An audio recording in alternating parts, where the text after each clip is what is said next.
Hi everyone, my name is Matthew Nagel and I teach English communication courses in the adult learning environment.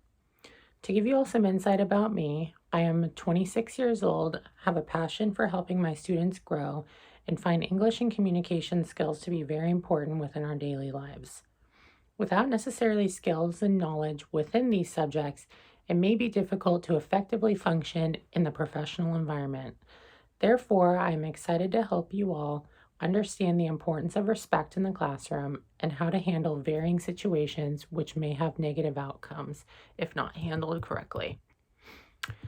So, what is the summary and the purpose of this video? The summary or purpose of this video is to express the importance of controlling situations within the classroom as an educator. As an educator, I know how different social situations between students can disrupt the learning environment and how it impacts other students. This video will list 3 strategies to help successfully promote effective communication, 2 challenges that may affect this communication, and how to overcome the possible changes. With that, there will be 2 strategies listed on how to de-escalate interpersonal conflicts between the students and the instructor, and between both the student and the instructor. The last topic being addressed is regarding effective communication, how it can promote a positive classroom environment, and the benefits for the students. According to the significance of congruent communication and effective classroom management, to a surprising degree, how you communicate determines your effectiveness as a teacher. 3 strategies to implement to foster effective communication with adult learners. So, after my research, the first strategy I would use is to lead with a mindset of adaptability. What I mean by that is to recognize the different learning styles and methods that the students may prefer and work with them.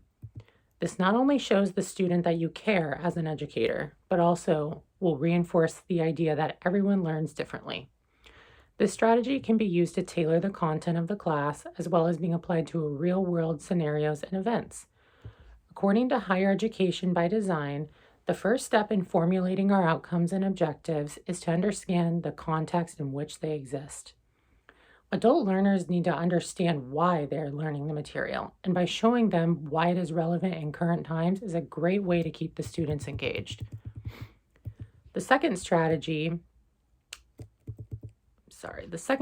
is to help the students obtain self-directed learning techniques. By implementing self-assessments in the form of a quiz or journal is a great way to help solidify knowledge and understanding regarding the course content. This method can help students reflect, acknowledge, and review their work from within, which can build confidence on a personal basis. Confidence within the classroom is a key element which helps build the students up and can help them excel throughout the course. At the end of the day, we are all learning together, and it is beneficial to be able to self-reflect on work and knowledge.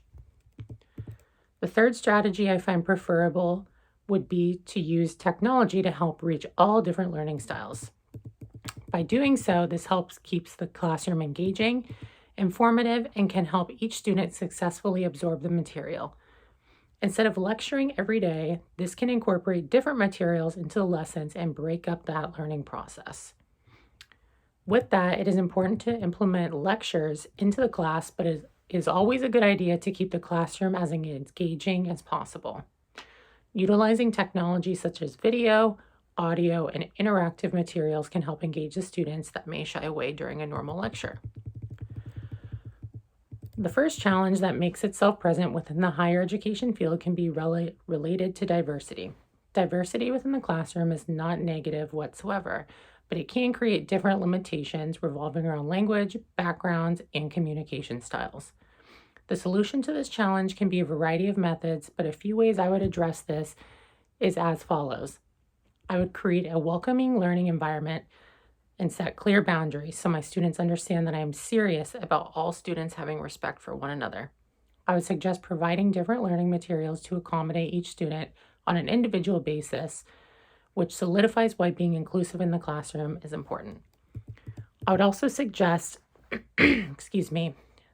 engaging the students all the time. as this is a large factor which can impact learning. If language is an issue, I would also inform the students of the multitude of resources they have on campus to make their educational journey more accommodating and effective. The second challenge that may impact communication within the adult learning environment is the clarifications of expectations and coursework. When the expectations are not clear, this gives room for error and misconception. One way to prevent this from happening is to be as thorough as possible when explaining coursework, assessments, and classroom policies. This can be clearly presented through the course syllabus, assignment rubrics, and during lecture. By being thorough in the courses you teach, not only does it help the student, but it can also make your job more productive and efficient. Overall, both challenges may be present, but understanding how to cope and solve these complications is one step closer in having an effective learning environment which promotes positive communication. So now to the next topic. So what are 2 strategies to de-escalate interpersonal conflict? When a conflict arises between a student and professor, the professor should maintain a calm and collected demeanor. Next, the professor should actively listen to the student to show a level of compassion so they know they are valid with their concern. Then, the instructor should then validate the feelings of the student regardless if they disagree or not. Lastly, the instructor should list off possible solutions or ideas so the student can have their problem resolved. The classroom should be a safe space for students, and with that should promote healthy communication if conflict arises. When a conflict is between 2 students, it is important to let each student express their feelings individually without being interrupted. How effective communication supports student success and creates a positive classroom environment. When handling an educational environment, it is important to utilize different skills for different situations for the betterment of the class. According to Administration 101, what do you have to do to become a great communicator? States, you also need the situational awareness and flexibility to know which communication skills work in different settings and with diverse audiences. Maintaining a positive classroom environment has a variety of moving parts which all play into a healthy classroom. Effective communication is monumental within the classroom and can help facilitate positive engagement and discussions with the students. Not only does positive communication help build a healthy learning environment, but it also helps the instructor lead with care and feel appreciated, knowing they're doing a great job educating their students. Thank you for listening to my video, and I wish you the best, Matthew.